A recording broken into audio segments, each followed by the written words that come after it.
Hey everybody, what's up? Chad Wesley Smith here. This week's episode of Beers with Chad features my discussion with Zack Telander. Zack is a Juggernaut weightlifter and weightlifting coach, very popular YouTube following. So we talked to Zack about his dad, Rick Telander, who's a very famous sports writer, and you may have seen him on The Last Dance. We talk about the upcoming feature film project, The Weight, that Zack is working on and trying to raise money for right now. So enjoy that discussion. Today's episode is brought to you by Lumen. So if you're trying to get a skincare routine down, visit lumen.com/juglife. And for all your online coaching needs and Juggernaut apparel and books, visit jtsstrength.com. Other stuff, Renaissance periodization, use code CWS. And from Virus International, use JTS10. Enjoy the episode.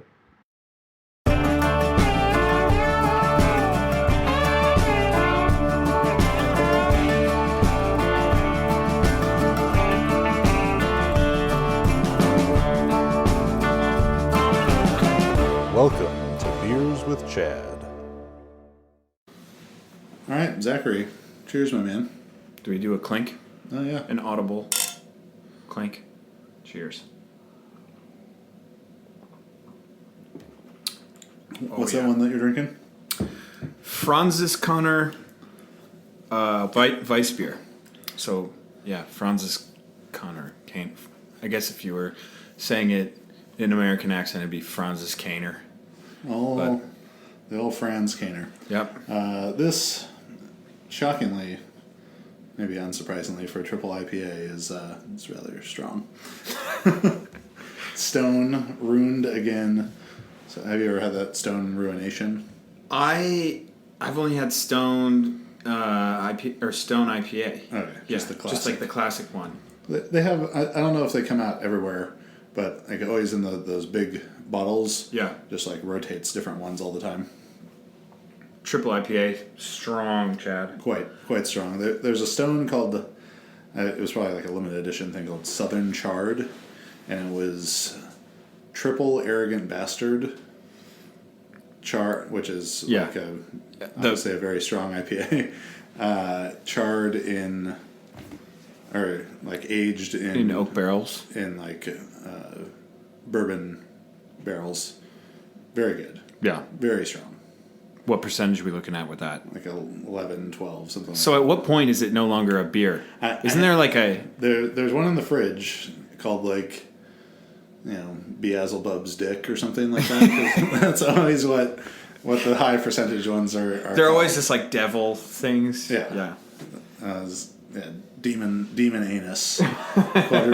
quadruple imperial. But I have coffee milk stout. Yeah, I have one in there that's 17%. And I don't know if that... Yeah, I mean, that's just insane. Like, at that point, it's like, let's just take shots of Malibu and like, get it over with. And I don't even know why I bought it, because it's been in the fridge for 2 years. I'm not going to drink it. I'm going to drink a 17% ale on a 80-degree Southern California evening. Do you feel like punishing yourself? Ugh. Sometimes, actually. Hopefully my self-loathing is never that great. But let's talk about you, Zach. We started talking a little bit about, but I don't know the full story of your... Tell me a little bit about your lacrosse career. Actually, tell me about the part of you that I'm more interested in anyways. Which is? Rick Telander. Right. Your the more father. important part of me. Rick was doing things at 23, 24 that were actually pretty astounding. He was drafted by the Kansas City Chiefs. What position? Corner. White corner. Oh, yeah, he's old. Right at the edge, that's how you know he's old. But it was, no, see, that's the thing. That's why he didn't make it past camp. The Jason Sehorn of his day. Yeah, but it was at the time where, like, shit started picking up in the NFL. And he had to guard guys one-on-one. See, it was at, like, collegiate football at the time was a very systematic, march your way down the field type of thing. Like, the wishbone offense was 3 yards in a cloud of dust. Right. And the Northwestern, when he got there, they went, like, I think it was, like, 2-9 and then when he left, they went 9-2. Oh wow. And they went to the Cotton Bowl or something like that. And the reason why he was successful as a corner was the system that he was in. Mm. Then when you're drafted by the Chiefs, you're I guess what was it? It was big fish, small pond before. Now it's like they're all big fishes. Uh-huh. Okay, and you're in the ocean, and you're truly in the ocean when you're one-on-one with a wide receiver. Like, you know what I mean? So he would do one-on-one drills. Yeah. He just couldn't hang. But he had they gave him a couple checks. They cut him a couple checks because, like, you get paid while you're at camp. And he actually took that money and purchased land up north in Michigan. Him and his buddy drove as north as they could. And my family still goes there to this day, 45 years later. So that's fun. Yeah. What was your dad's impressions of The Last Dance? Which he has a co-starring role with Michael Jordan. Yeah, well, this is the thing. It's like I talked about this before, like, when I was a kid, like, and I was not just, like, totally, like, by the way, I went to the finals where Jordan hit that final shot. I was 9 years old. I was there. And Stockton had 7.5 seconds left to hit, like, a three, and he came very close. But I was at that game, and it was an amazing experience. But the weird thing was, like, I grew up. So imagine being born, and the Bulls are the best team. Yeah. And then by 9 years old, the Bulls are still the best team. Yeah, so for me, it was you like... You were born in 89 or 90? 90, yeah. And so for me, it was like, I already, like... I don't know. I already was just like... Yeah, so what? The Bulls won again? Yeah. It's just like, that's how it is, right? Yeah, that's what happens in all of my life. Yeah, that's literally... And so for me, it was like, okay, Dad's going to be on TV again talking about Michael, or he's in a pit, he's... It just, he was always with the Bulls. It was whatever. And then also, if you saw in The Last Dance, like, they get on the charter jet. What does every one of them do? They grab the Sun-Times or the Tribune. And Rick Telander was the first, his back page, open it up on the sports section, they would all read. Because it was like, that was their entertainment. Yeah, there was no... Yeah, they couldn't check Twitter at halftime. In the sports section, like, the sports section of the newspaper was so popular in Chicago that they were giving my dad a salary now that, like, guys who are like the biggest... names in sports now. Like, he was getting that type of a salary for writing, which arguably is like a more skillful thing to do than just babble your head off like I do. Yell at someone on the debate show. Right. Chicago Sun-Times, one of his coworkers would have been Skip Bayless, yes? No, that Jay Mariotti was... Okay. Yeah. That guy's a piece of shit. I can openly say that. So if anyone's listening, Google search Jay Mariotti, he's a piece of shit. But, the thing with my dad was, like, it was like the flying 90s. It was like, you had Jordan, you had all that stuff. And so I always took that for granted. Always. And then once the Jordan era was done, we sucked at everything. Like, every sport. We were horrible at it. And I just kind of was deflated from it. 2003 came around, and we had Sammy Sosa, so that was a big little boot. There was a little boost there. Well, 98 was the summer. That was right after summer of '98 was the. We had actually the long gone summer McGuire Sosa battle. Yeah, I think this was post Sammy Sosa now. Okay. Like Moises Alou. Do you remember the catch? Very familiar. Yeah, Catching Hell. Right, Steve I cried. I cried, like, horribly when they didn't make it to the World Series. It was awful. But I digress. My father's involvement with the Bulls was pretty amazing, but it stemmed from him having, like, a real talent for writing, and that's, like, the main thing, for sure. So you kind of have your own involvement in sports media at this point, in a way carrying on the Telander family legacy. What made you want to get into doing YouTube stuff for lifting? YouTube stuff for lifting, like,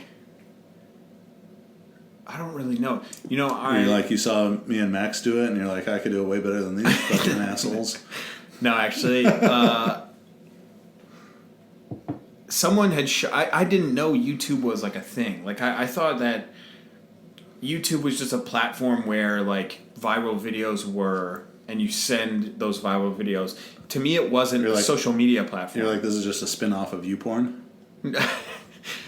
A civilian version of YouPorn. Okay, so it was like if there was a funny cat video or some dude falling, like, that's where it was. It was on YouTube.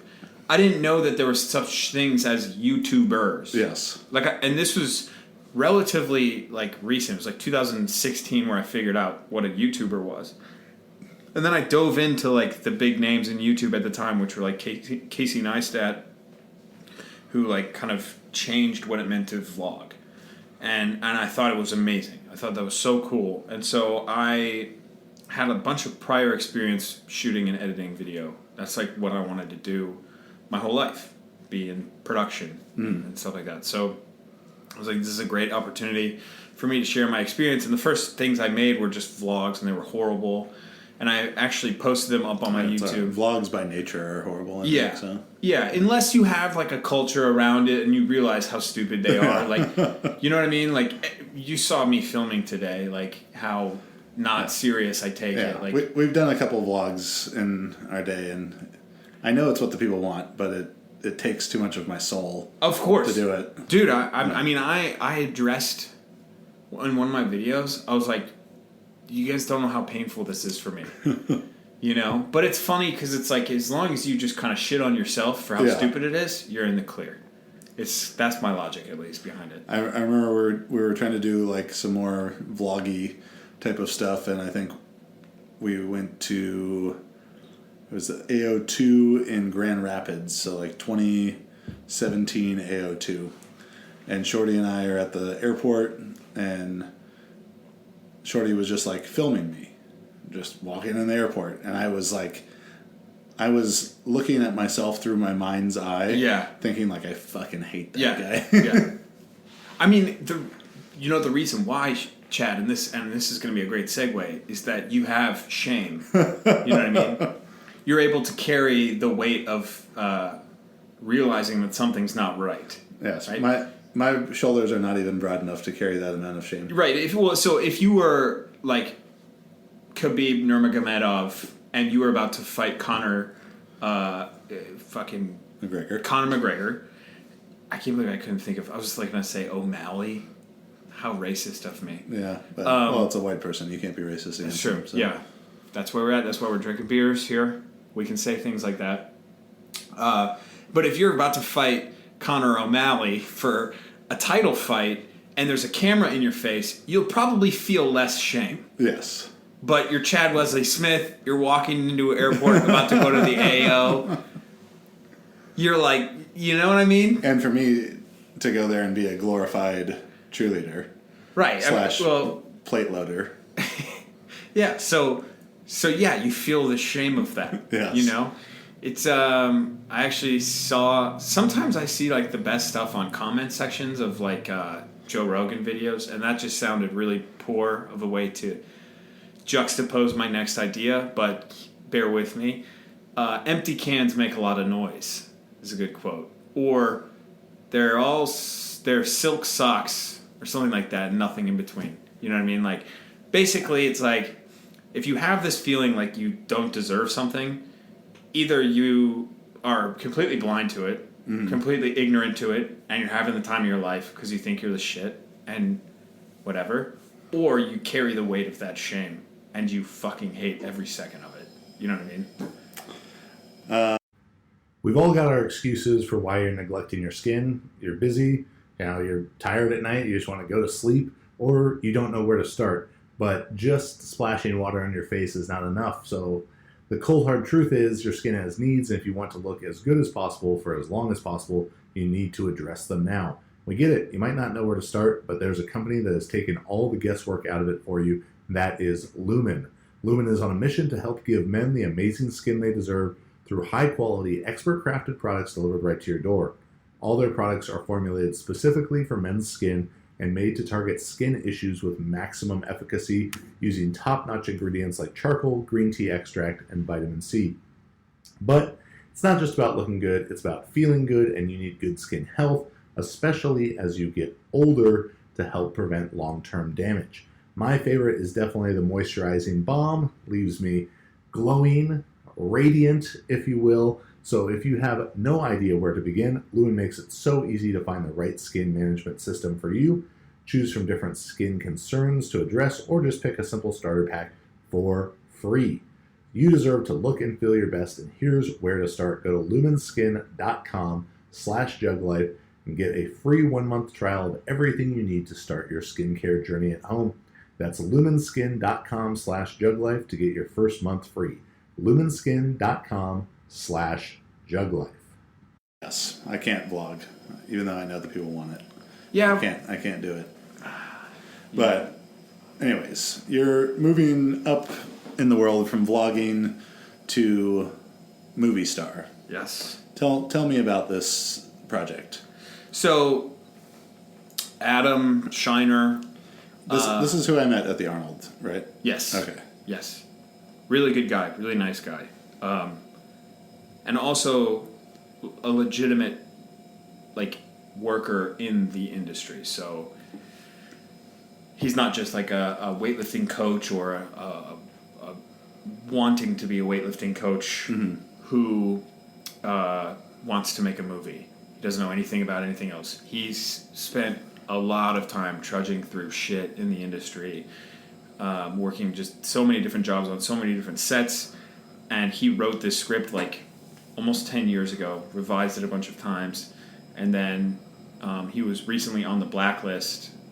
That was the last job that he had, working on the Blacklist, which is a Netflix show, and I guess he talked to one of the producers, and they're like, "You should go try and pursue this. It's time." And so he was just reaching out to people in the community to see if he could build some sort of support around it. And I was like, "Well, you found." I went to school with a film and television major. I don't think many people know that.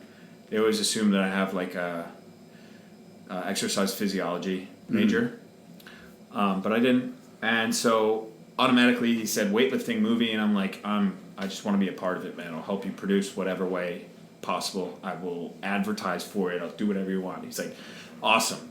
My idea is we're gonna get an actor and we're gonna send him your way. The best way you could help is to either A, promote, and B, teach this guy how to weightlift. And I was like, okay, that's fine. Any idea how long I'm gonna be able to try and teach him how to weightlift? And Adam was like, I'm not entirely sure, and he could never really give me an answer for that, because that takes a lot of time out of my hands to try and teach someone how to snatch and clean and jerk and make them look good from nothing, for absolutely free, and put them up in my house for whatever, a random amount of time. So even before he could get moving, he had that blocking his way. Yeah. So he was like, shit, I don't know what to do. Yeah, I mean, for Christian Bale to go full method acting. Yeah. And he couldn't use he can't use a double. That's the thing, because the way that he wants to shoot the movie, he can't use a double. It's one thing if you use a double for surfing scenes. Yeah. You just have the guy kind of whip his hair around and you can't see anything. But he wants the person to fucking lift the weight. Yeah. And so I was like, dude, I mean, I would say 6 months, and hopefully he can do 70 kilos properly, Yeah. But it depends on how athletic they are. Can they overhead squat already? Yeah, I mean, can they do anything? You know, are they just doing bodybuilding, whatever? Drama nerds aren't always athletic. He could have got John Cena. Yeah, but that would also cost millions of dollars. I think let's recast this. You're out. I'm out. Cena is in. Right. The other issue is okay, you can't find a big name actor because that costs money. So find a big name actor, spend a couple $1 million, then send him over to good old ZT so he can train you for 6 more months at a certain amount of, it's just he had that roadblock before anything happened. Yes. So I was like, listen, I was in film and television. I'm not going to lie to you, I never acted before. I did a few auditions. and so I like prepared and stuff like that, and I'd been around actors and shit like that, like nothing serious, and let me just try. So send me the sides, and I'll just have someone act with me. The sides. Look at you with your industry terms. Yeah. Yeah, we're in the biz. The Send me lingo. the sides. So yeah, I received the sides. Okay, that just means the script. Okay? No, I got that. I got those, and I just practiced a little bit, and then my buddy, who actually is an actor, he did the other side via Skype. So I did the dialogue, and then I sent it over to him, and then he sent it around to his line producer, his AD, his cinematographer, editor, even like his accountant, to see what they thought. And they're all like, yeah, it was definitely someone who's never acted before, but there was a few moments of like actual, like where they could see it work. Something nominal to build on. Yeah. And he said, okay, so we're going to do this, but don't get your hopes up. Like, you have to work really hard at it. So for 6 months, I would go out to my car and we would do exercises, like do acting exercises twice a week. And they were all like either improv type stuff, which is super embarrassing stuff, like the exercises, like the improv exercises, a lot of like psychology stuff, and then a lot of like memorizing lines and stuff like that. Mm-hmm. Then I flew out to Brooklyn to meet like the rest of the crew that he had lined up, and I didn't really know what was going to happen, but I did basically a screen test, which they ended up recording and filming, and I did pretty well in it. So it was nice. But so that's where I'm at. You know, it's like I'm going to be the lead role in this thing, which is crazy to think about. But our goal right now is just to raise enough capital so that we can present to producers what we're capable of. Will you see this? I was going to go for the... Oh, shit! I was going to go for the executive producer, but... Chad is donating $500. Dude, I can't... Do I have an account on this? That's why you weren't paying attention. Dude, let's go. Let's go. Thank you so much, dude. I was going to go for the executive producer one. Hold on. But then I was like, for $500, I get feedback on my lifting from... Yes, Chad. Are you kidding me, dude? No. Why would I kid you? Oh, dude. But Adam also wanted to... I'm going to be wearing Juggernaut shirts in this thing. Now we're getting somewhere. That's what I'm for real wearing Juggernaut t-shirts, like, the whole time. That's like, and then also we got Caffeine and Kilos. Okay. Yeah. They probably pledged more than me. But they're a lifestyle brand, bro. Are. Just like milligrams and kilograms. They wish that they were a lifestyle brand like that. Oh, right, man. I'm in. Dude. I'm pledged. I'm going to get a text from Adam. He's going to freak out because he gets notifications. He's going to freak out. Dude, thank you so much. You're welcome. Holy shit. But yeah, man, this whole thing is just a whirlwind. Like, it's crazy. Do you aspire to be the West Side versus the world of the weightlifting community? No, this movie? I know, it's conflicting. You're conflicted by this. No. No. The reason... Okay, so this movie is... Like, I really do like the script. Like, I think that it's...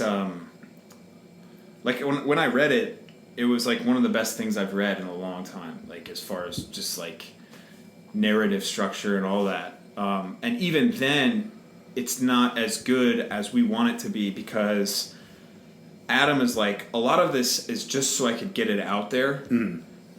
It's up for interpretation for how you want to run it and how... Because the idea is he's always conflicted, the lead role.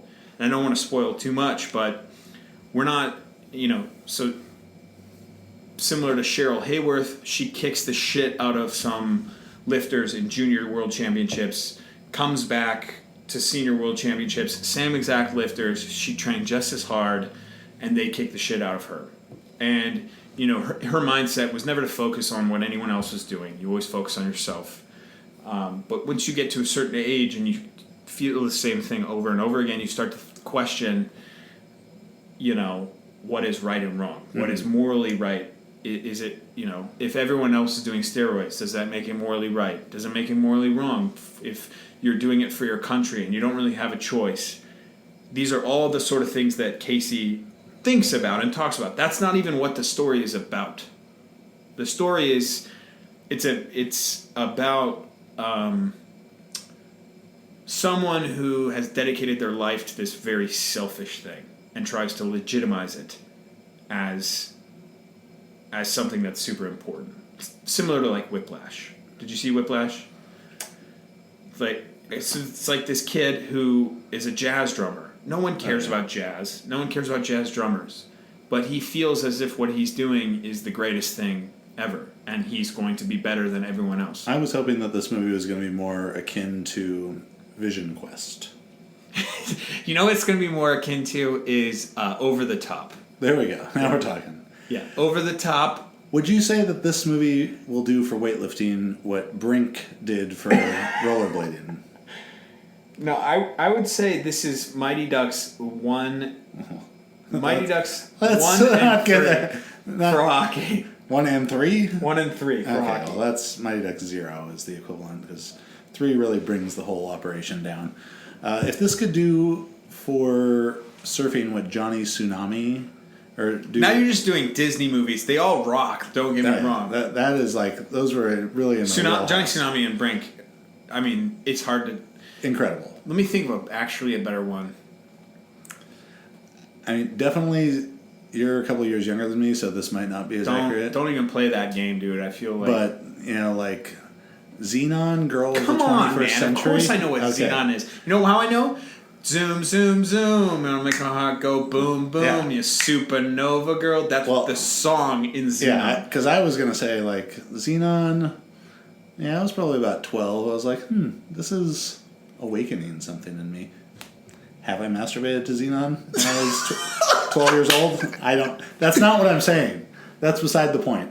Listen, will women pleasure themselves to the image of me weightlifting? I don't know, Chad. Okay, if that's what you're getting at. Just like Chad pleasured himself to Xenon. Allegedly. That's what they're when saying. I was that age, just so we're clarifying. Okay. You don't ever just like think back on those days? No, well, to that effect, I do have a concept that I refer to as a Pavlovian boner, which is like just a social conditioning. Right. So when I sing that song, not so much that one, but more like Bootylicious, Genie in a Bottle. Wait, so right there, 13 to 15 years old. And you're getting flashbacks of Christina Aguilera on the beach. You come home, TRL is on. Oh, dude, bro. You're like, I was in this. Mom, I gotta go to my room. I was embedded in that culture. That whole thing, yeah. Yeah, I'm not too young for this speech. All right, just making sure. This is, who it was for me was Scarlett Johansson. Scarlett Johansson, when I was younger, 13, 14, 15, game, set, and match. Scarlett Johansson. Or Natalie Portman. Okay. Now we're getting somewhere, right? Those are Pavlovian boners for sure. Yeah. That's a nice little term. I'm pretty proud of it. Yeah. Like, if I hear... If you hear the sizzling of the Traeger, you're like, I know that food is coming. If you hear Bootylicious, I know that a boner is going to happen. Yes. Okay. That's how my body has been conditioned. So, on that note, sir, thank you for joining me. Dude, thank you for donating $500. Wait, you're going to cheers the last sip? Yeah. Do I have to chug this? No, I have more in the fridge. We can just keep going and there are other guests here. I know, that's true. Thank you guys so much. This was fantastic.